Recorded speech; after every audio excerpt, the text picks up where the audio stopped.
Hi friends, మనం చాలామందికి పీకో చేయడం రాదు మాకు ఎలా అని అంటున్నారు కదా. నేనైతే చూపిస్తున్నా కొంగులు ఎలా కుట్టాలి, ఫాల్ ఎలా కుట్టాలి. కొంగులకేమో చుట్టాలి, ఫాల్కేమో చుట్టొద్దు.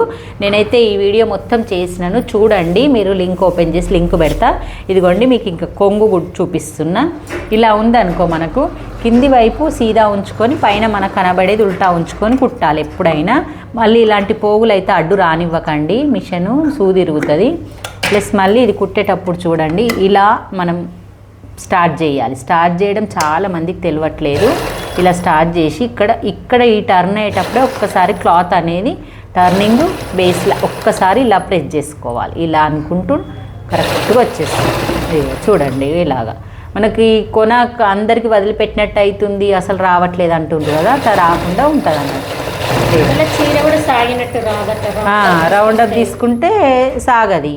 మళ్ళీ పోగులు కూడా ఇట్లున్నాయి కదా, ఇవన్నీ అడ్డం రావచ్చు. అస్సలు వచ్చినాయి అనుకో మన సూదికి ఇట్లా టర్న్ అయినప్పుడు ఇది ఉంది కదా ఇక్కడ, దీంట్లో తట్టి మన సూదికి అడ్డం పడి సూది ఇరిగిపోతుంది. ఒకవేళ చేతి మీద కూడా పడుతుంది. మనం పొరపాటున అది పడ్డది కదా అని చెప్పేసి దాన్ని మనకు తెలియకుండానే చేతి పెట్టేస్తుంటాము. చేతికి కూడా ప్రాబ్లం అయితే సూది కూడా ఇరుగుతుంది. సూది ఇరిగినా ప్రాబ్లం లేదు, చేతిలో మిషన్ కూడా బాడవుతుంది ఒక్కొక్కసారి. అందుకని చూసుకొని మెల్లిగా కుట్టండి.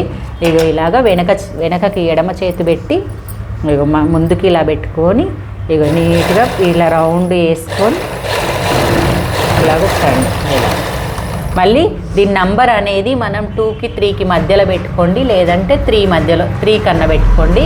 ఈ నంబర్ ఇది పెట్టుకోవడం వల్ల, అంటే ఇది ఎలా పెట్టుకోవాలని తెలియదు కదా, నేను వీడియోలో క్లియర్గా చూపించిన. ఈ నట్టు లూజ్ చేసి టైట్ చేయడం వల్ల మనకి ఇది కిందికి మీదకి అవుతుంది. మళ్ళీ ఇది మాత్రం పెద్ద కుట్టు పెట్టుకోవాలి. ఇదన్నీ నేను లింక్ పెడుతున్నాను, చూడండి. వీడియో మొత్తం చూసి లైక్ చేయండి, షేర్ చేయండి, కామెంట్ చేయండి. ఇదిగోండి పీకో ఎలా వచ్చిందో కూడా చూడండి. ఓకే ఫ్రెండ్స్, మరి ఇలా దగ్గర దూరం రావాలన్నప్పుడు మనం కుట్టు మార్చుకోవచ్చు. Okay, bye.